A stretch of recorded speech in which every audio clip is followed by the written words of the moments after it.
Graça e paz, povo de Deus, como vocês estão? Quero chegar até você nessa manhã, nessa tarde, nesta noite, com mais uma reflexão bíblica dentro do livro dos Salmos, cânticos e orações da alma. Que o Senhor possa abençoá-lo abundantemente através destas reflexões que temos postado aqui no YouTube, que nós temos compartilhado no Facebook e que você possa ser abençoado. Aqui eu apresentar a você este portal bíblico, aqui é o pastor Márcio, e que você possa ser ricamente abençoado pelo Senhor. Compartilhe esse link no seu grupo de amigos, no seu grupo familiar, no grupo da sua igreja e seja abençoado por Deus. Nós vamos adentrar ao assunto proposto para esta noite, logo após a nossa vinheta.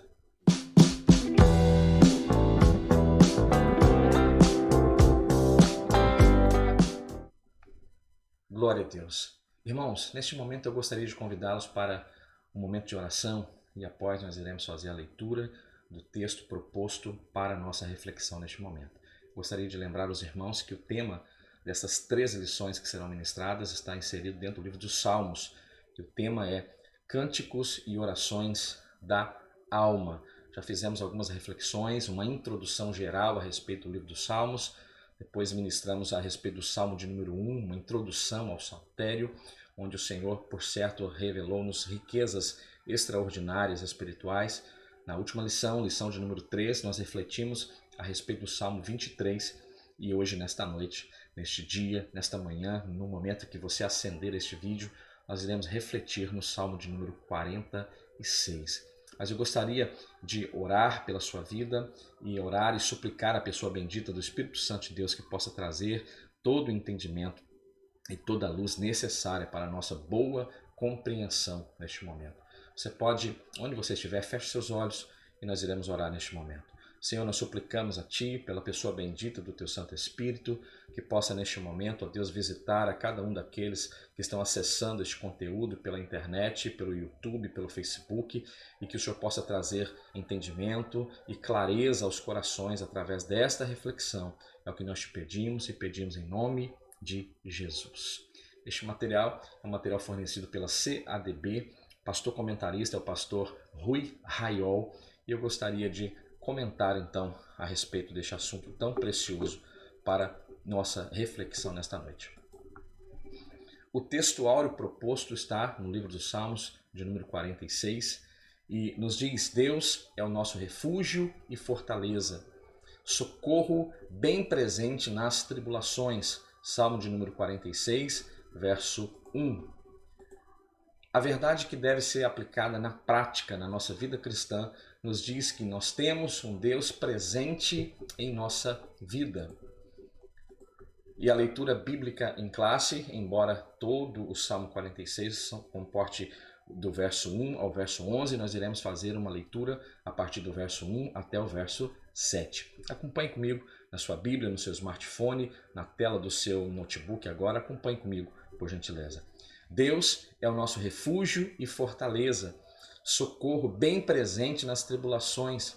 Portanto, não temeremos, ainda que a terra se transtorne e os mares se abalem no seio dos mares. Ainda que as águas tumultuem e espumejem e na sua fúria os montes se estremeçam. Há um rio cujas correntes alegram a cidade de Deus, o santuário das moradas do Altíssimo. Deus está no meio dela, jamais será abalada. Deus a ajudará desde o antemanhã. Bramam nações, reinos se abalam, ele faz ouvir a sua voz e a terra se dissolve. O Senhor dos exércitos está conosco. O Deus de Jacó é o nosso refúgio. Que palavra maravilhosa nos é proposta para este momento de reflexão. Eu gostaria que você dedicasse alguns minutos desse dia para este momento onde eu e você estaremos juntos aqui nessa reflexão. Aqui é o nosso portal bíblico, aqui é o pastor Márcio Paula e eu gostaria de ser instrumento de Deus para abençoar a sua vida. Essa palavra ela é extremamente importante para nós e em uma introdução nos diz que hoje o assunto que será ministrado, estudado, é o Salmo de número 46. E este salmo é, por certo, um dos salmos mais admiráveis de toda a palavra de Deus.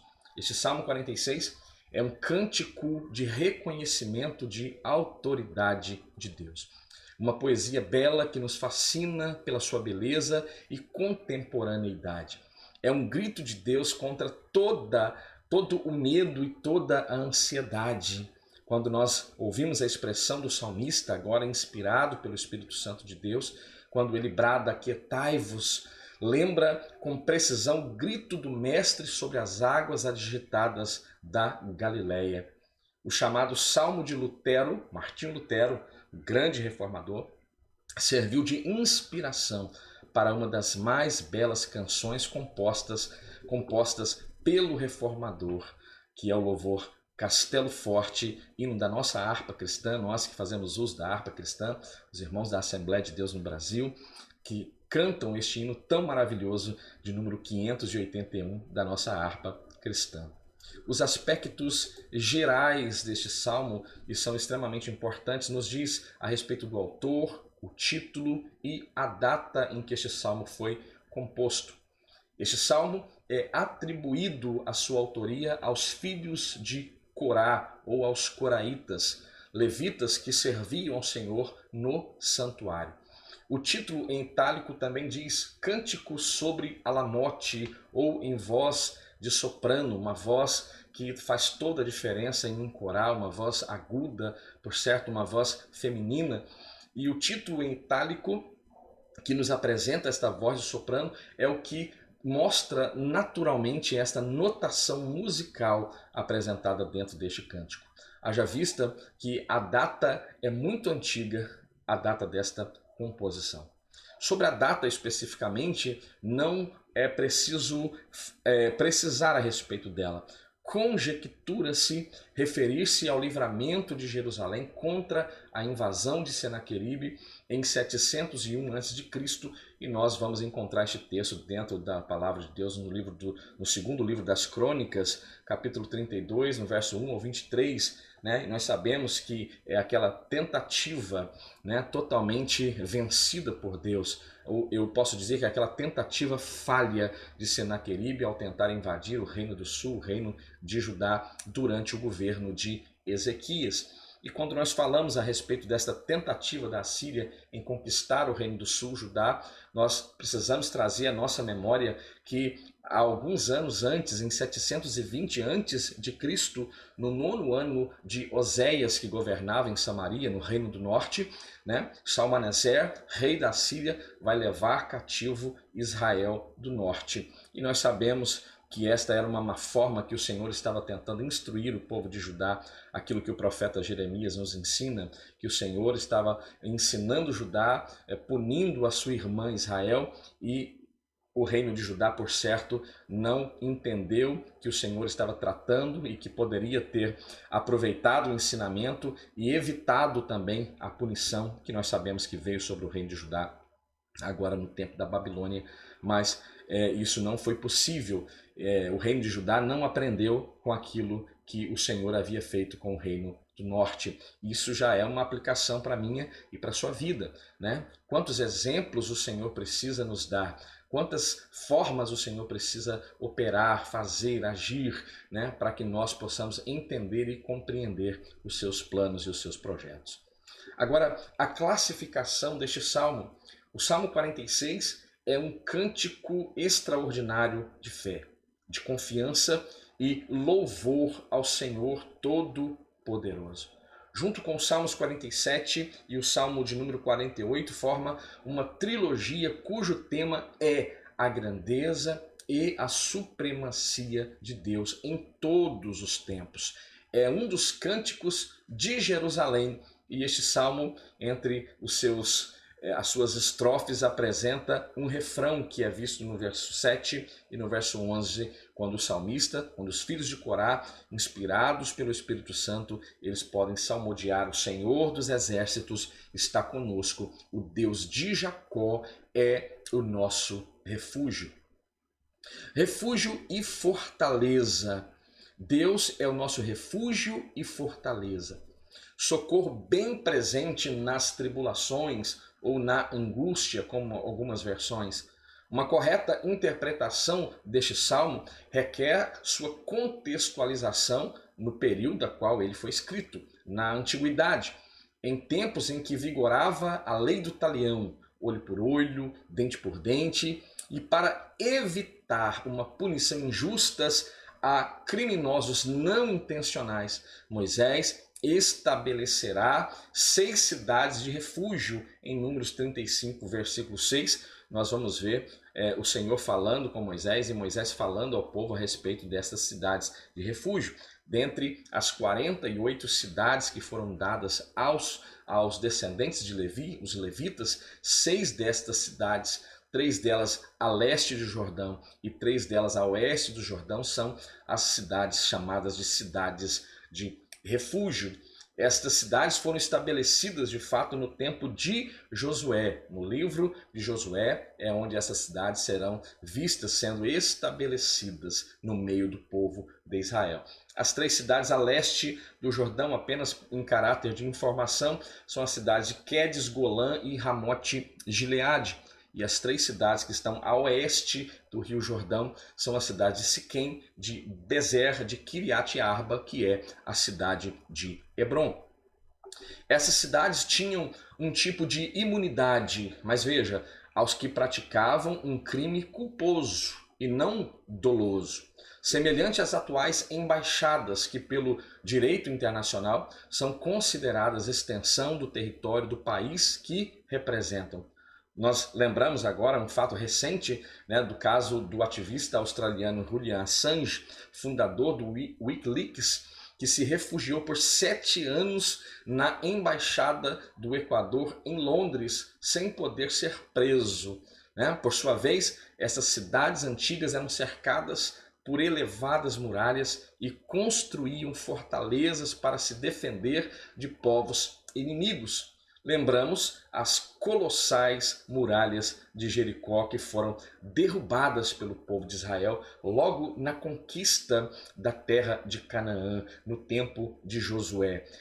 E basta você fazer uma pesquisa muito rápida, você vai perceber que Jericó, as muralhas de Jericó tinham dimensões colossais. De fato, uma cidade com aproximadamente 32 quilômetros quadrados de extensão territorial e que as suas muralhas poderiam chegar até 10 metros de altura por 6 metros de largura. Veja, quando nós temos a ideia geral do tamanho daquelas muralhas, nós podemos ter uma ideia muito mais clara de como o poder de Deus fica patente quando o povo de Israel, rodeando aquela cidade por 6 dias e no 7º dia rodeando aquela cidade por 7 vezes, e após tocarem a trombeta, após darem aquele brado de vitória, nós vamos perceber aquele ato extraordinário de poder de Deus no meio do seu povo. Então, e também os muros de Jerusalém, que foram reconstruídos no tempo de Neemias, capítulo 3. Então isso mostra as cidades antigas, a maneira como elas poderiam se proteger dos inimigos eventuais que poderiam vir tentar sitiar as cidades e conquistar essas cidades importantes. Ao declarar conjuntamente como refúgio e fortaleza, o Salmo 46 criou a melhor imagem possível de segurança que se podia ter naquela época, ligando a providência divina ao socorro certo e imediato. Veja, o socorro é bem presente na hora da angústia. Talvez para este tempo no qual estamos vivendo, este salmo possa trazer grande conforto à sua alma, porque precisamos entender e que esta compreensão fique clara para nós, para a nossa família, para a igreja a qual nós estamos inseridos, que o Senhor é socorro presente na hora da angústia.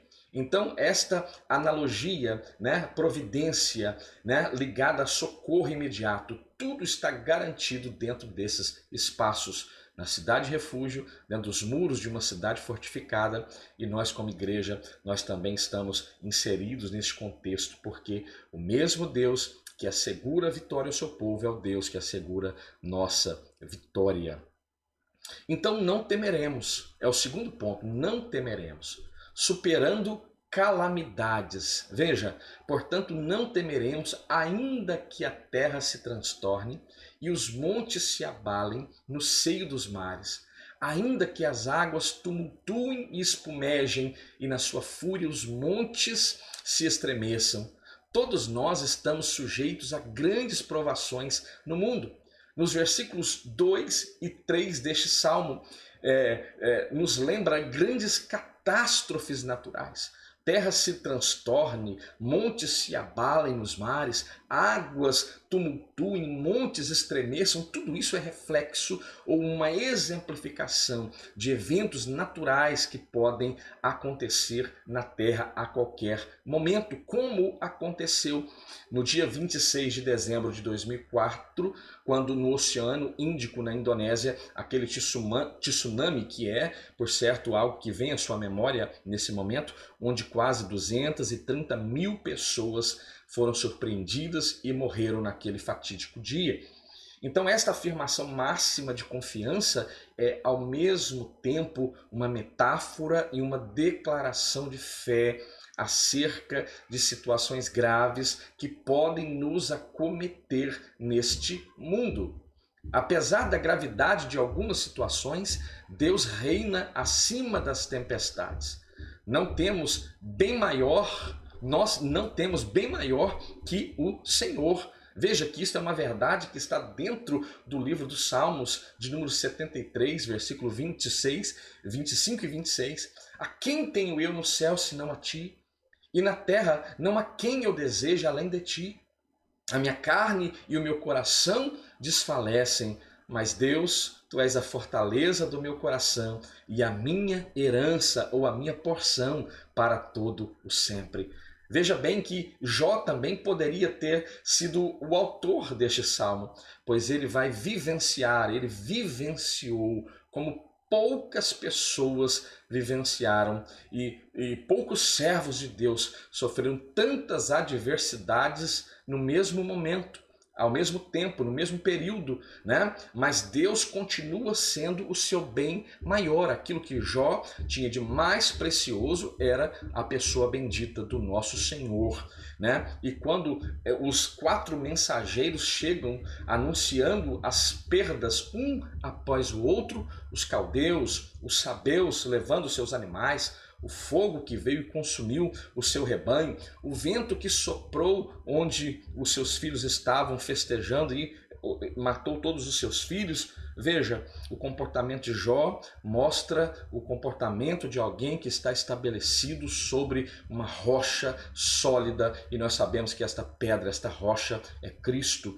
e aquele que está estabelecido sobre esta rocha entende cada um dos propósitos de Deus e pode se levantar como Jó se levantou naquele momento e disse, rasgando a sua roupa, o seu manto, rapando a sua cabeça, né, se lançando em terra. E quando ele lança em terra, ele lança-se em adoração. E ele disse, nu saí do ventre da minha mãe, então logo nu tornarei para lá. Foi o Senhor que deu, e o Senhor achou por bem tirar. Então bendito seja o nome do Senhor. A pergunta necessária para este momento é qual de nós teríamos o mesmo comportamento deste homem íntegro, reto, temente a Deus e que se desvia do mal. Esses são alguns predicados que a palavra de Deus nos dá a respeito da pessoa de Jó. Nós temos que entender que Deus é por nós e nada derrotará a nossa fé.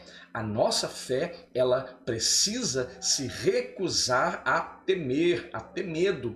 Romanos 8,31 nos diz, que diremos, pois, a estas coisas? Se Deus é por nós, quem será contra nós? Nós temos que ter esta confiança imediata na nossa vida neste tempo presente. O rio que alegra, há um rio cujas correntes alegram a cidade de Deus, o santuário das moradas do Altíssimo. De repente, as cenas de destruição que foram relatadas nos versículos anteriores cedem espaço à mais bela poesia. As águas mudam de papel, agora elas são calmas e alegram a cidade de Deus. Certamente temos aqui uma linguagem figurada da paz que a presença de Deus produz em nossas vidas durante as lutas, pois Jerusalém não é banhada por nenhum rio, estando o Jordão muito distante. Esse rio em Jerusalém lembra a visão do profeta Ezequiel, cujas águas que brotavam do santuário purificavam a terra. Aquela narrativa da torrente purificadora, a torrente das águas purificadoras.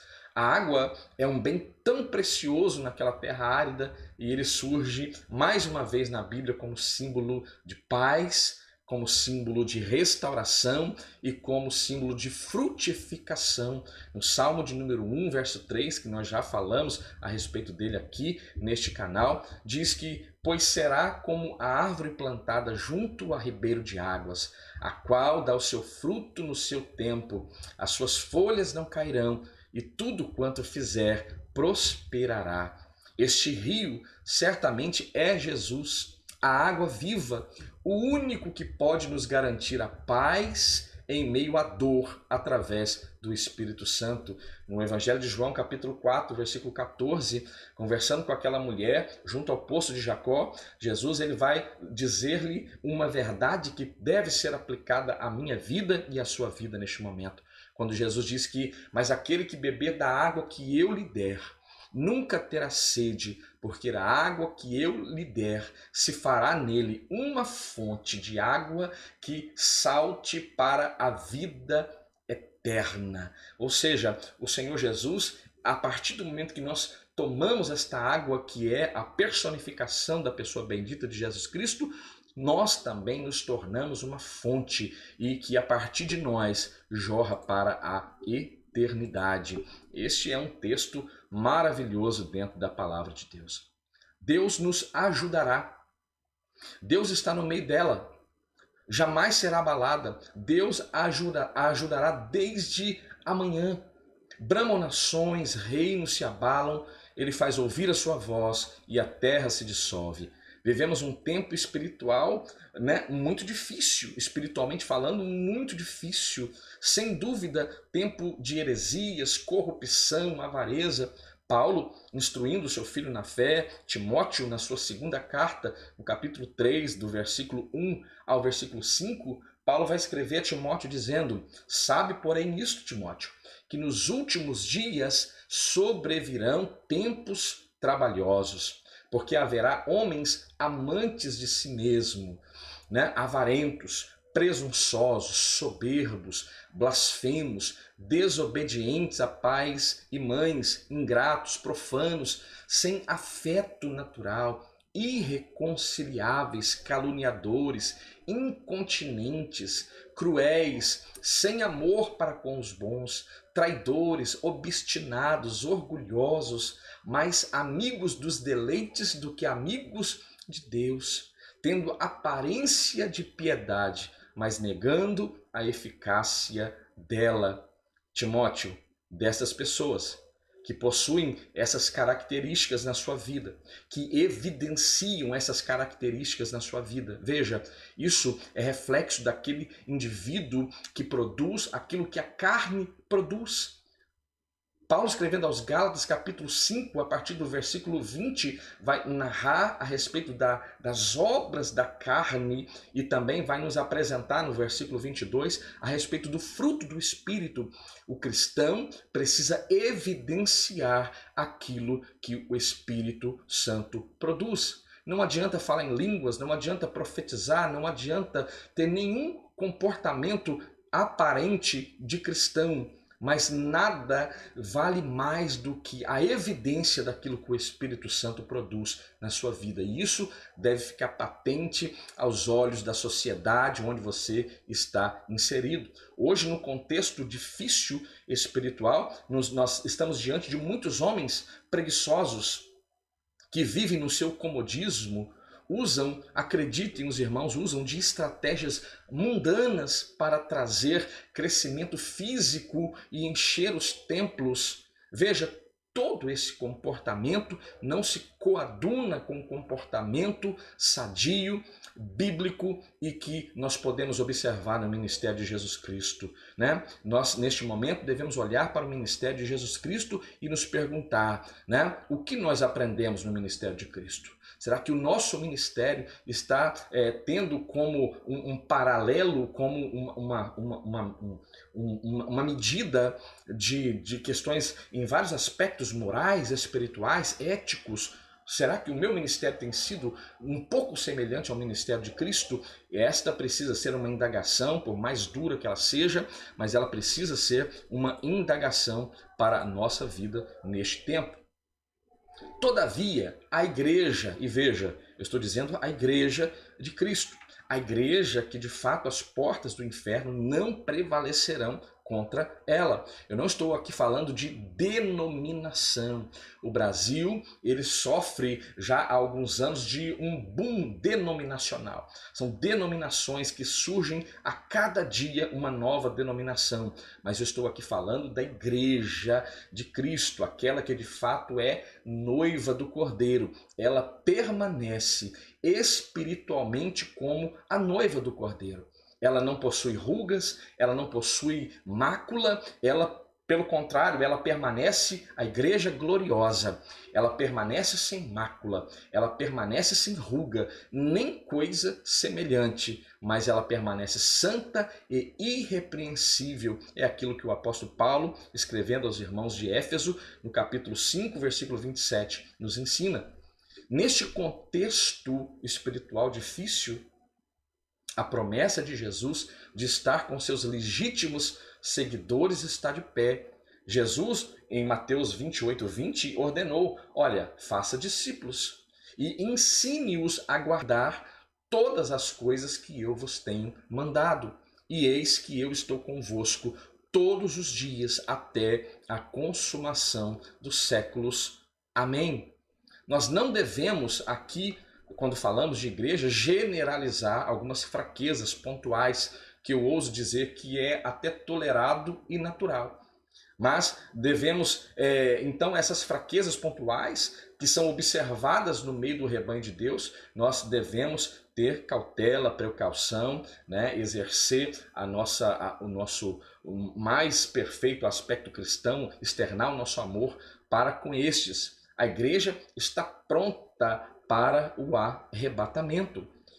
Quando Paulo, escrevendo aos irmãos de Tessalônica, na primeira carta, no capítulo 4, a partir do versículo 16 e o versículo 16 e 17, ele diz, porque o mesmo Senhor descerá do céu, com alarido e com voz de arcanjo e com a trombeta de Deus, e que os que morreram em Cristo ressuscitarão primeiro, depois nós, os que ficarmos vivos, seremos arrebatados juntamente com eles nas nuvens, a encontrar o Senhor nos ares, e assim estaremos sempre com o Senhor. Então adentraremos as mansões celestiais, passaremos pelo bema de Cristo, depois assentaremos à mesa para participar das bodas do Cordeiro. É aquilo que o Senhor está preparando para a minha vida e para a sua vida. A igreja precisa estar pronta para este momento crucial e pontual da nossa vida cristã, que é o arrebatamento da igreja.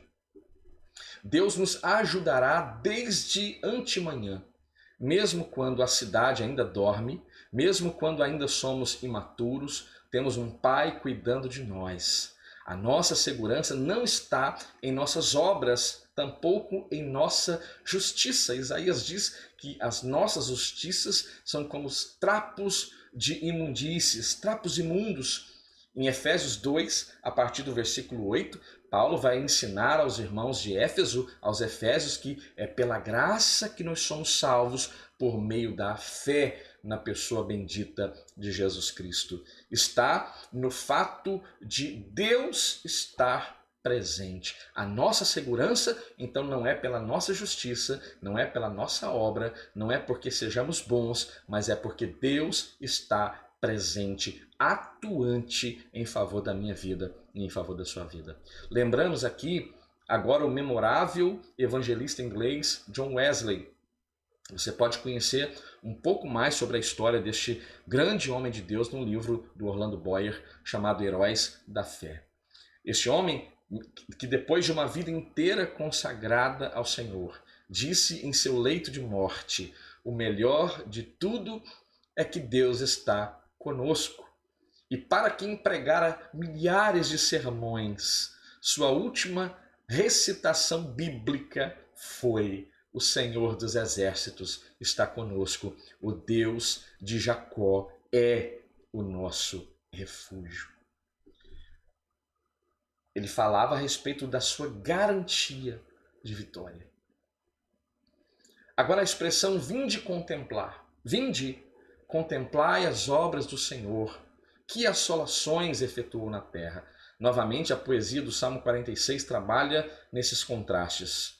Depois de uma descrição catastrófica, no verso 2 e 3, que diz: não temeremos, ainda que a terra se mude, ainda que os montes se transportem para o meio dos mares, ainda que as águas rujam e se perturbem, ainda que os montes se abalem pela sua braveza. Depois desta descrição vem a imagem de um rio purificador em Jerusalém. Agora é Deus quem surge em cena como o Senhor dos Exércitos.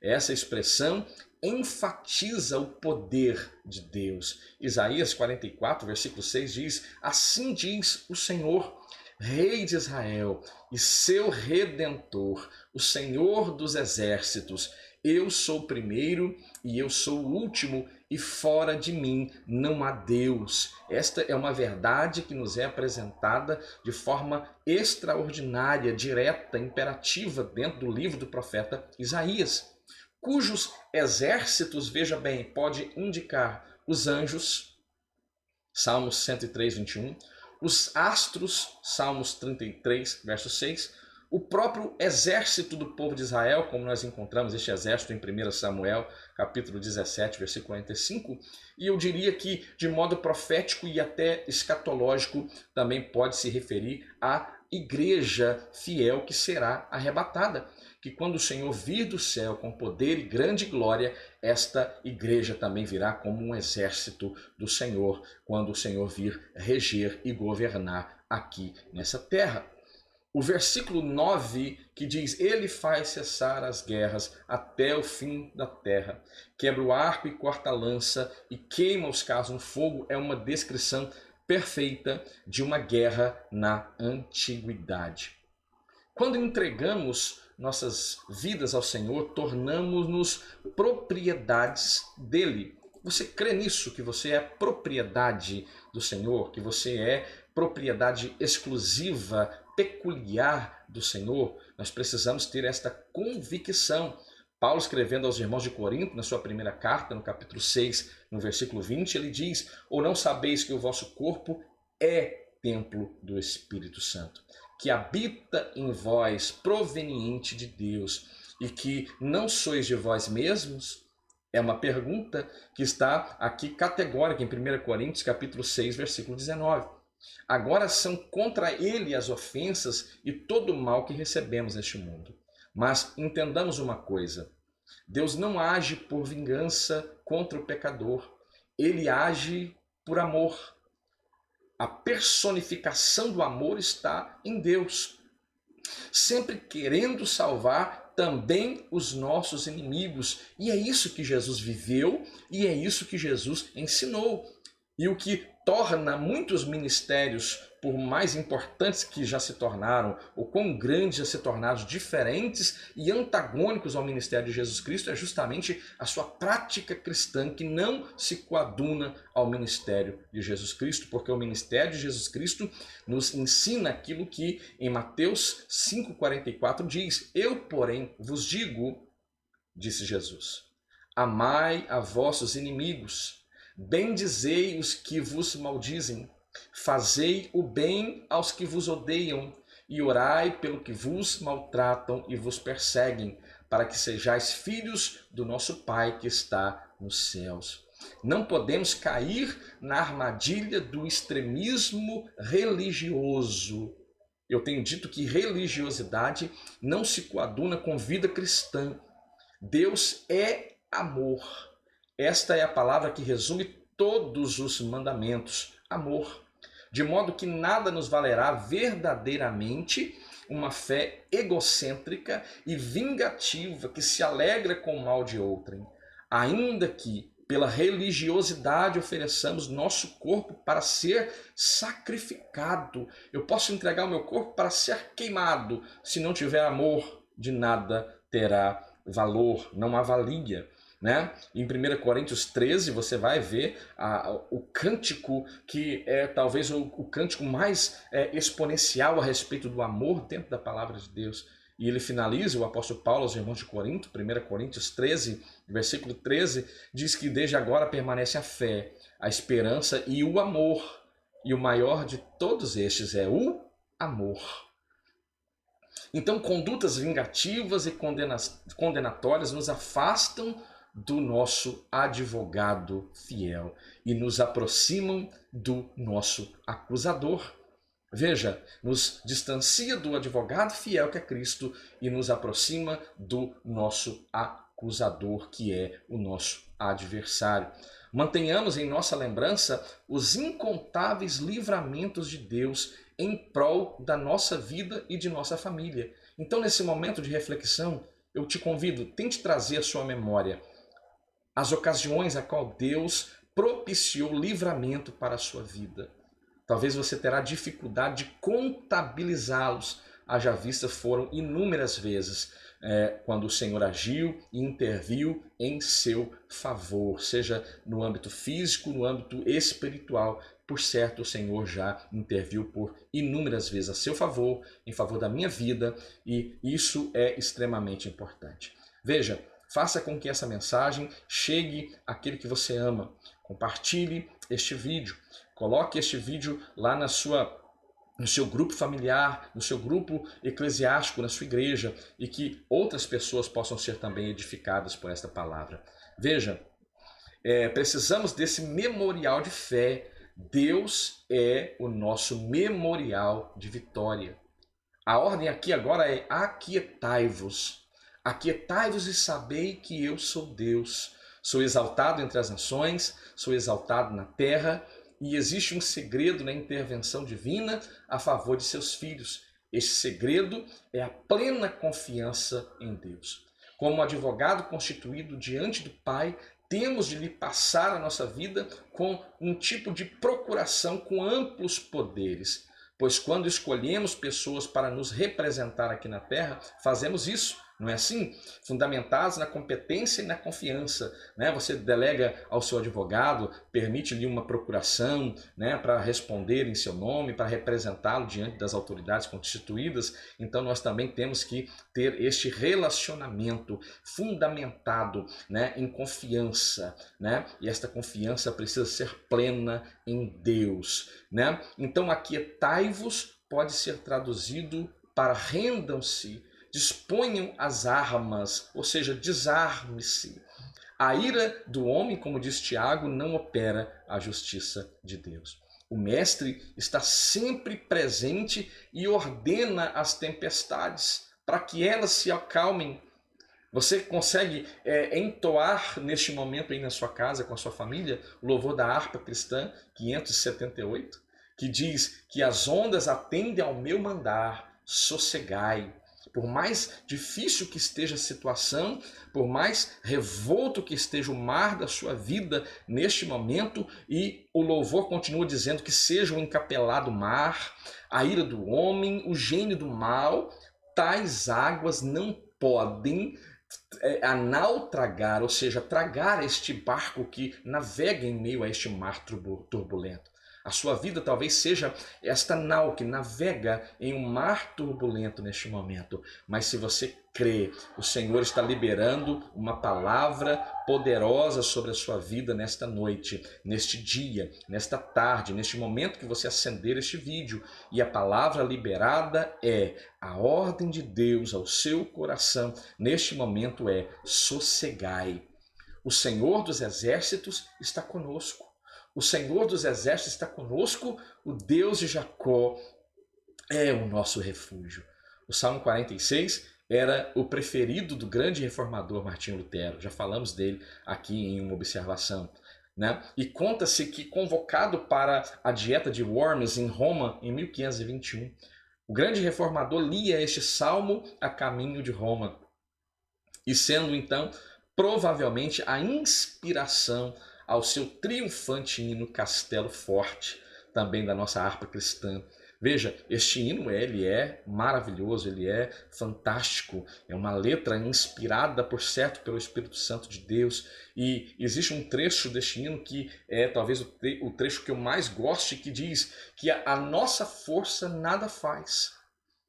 Pela nossa força estamos sim perdidos, mas nosso Deus socorro traz e somos protegidos. Defende-nos, Jesus, o que venceu na cruz, porque tu és o Senhor dos altos céus e, sendo também Deus, triunfa na batalha. Se você tem este Deus como seu castelo forte, eu não tenho dúvida que o seu louvor, o meu louvor, será um hino de triunfo no meio desta batalha. Então você não está só neste mundo. Pare de pensar que você está sozinho. Pare de achar que você está sendo ignorado por Deus. Pare de se julgar, né, incapaz de se apresentar diante de Deus. Se apresente a Ele, né, da forma como você está. Se apresente a Ele. O Senhor te recebe do jeito que você está. Talvez Ele se recusará a permitir que você continue dessa forma, e Ele então irá prover meios de que uma transformação completa aconteça na sua vida. Mas se aproxime dEle da forma como você está, porque você, nós não estamos sozinhos neste mundo. O Senhor dos exércitos está com você. Acredite nisso, o Senhor dos exércitos está com você. Ele envia seus ministros celestiais para cumprir ordens em sua vida. Ele tem um exército de fiéis e a igreja é um exército formado de todos os povos, línguas e raças. Então, a palavra que fica para a sua vida agora é ânimo, anima-te. Somos um exército de Deus abençoando a nação. E a nossa conclusão para a nossa aplicação pessoal é: comum nos sentirmos abandonados, principalmente nos momentos mais angustiantes, mas nós devemos entender que o Senhor dos exércitos está conosco, que o Deus de Jacó é o nosso refúgio. Que o Senhor possa abençoar a sua vida, que seja edificante esta lição e que ela possa ser aplicada a cada momento na sua vida, na sua casa, para a glória do nome do Senhor. Aqui é o pastor Márcio, com muito carinho, apresenta este conteúdo a você, compartilhe esse conteúdo e que você possa ser também uma ferramenta para abençoar aquele quem você ama. Senhor, eu peço que o teu Espírito possa aplicar esta palavra de uma forma ainda mais poderosa, potente aos corações de cada um dos ouvintes que acenderão este vídeo, que o teu nome possa ser glorificado através da vida de cada um dos teus filhos. É o que eu te peço. E peço em nome de Jesus. Fiquem bem, fiquem em paz, fiquem com Deus. Deus abençoe.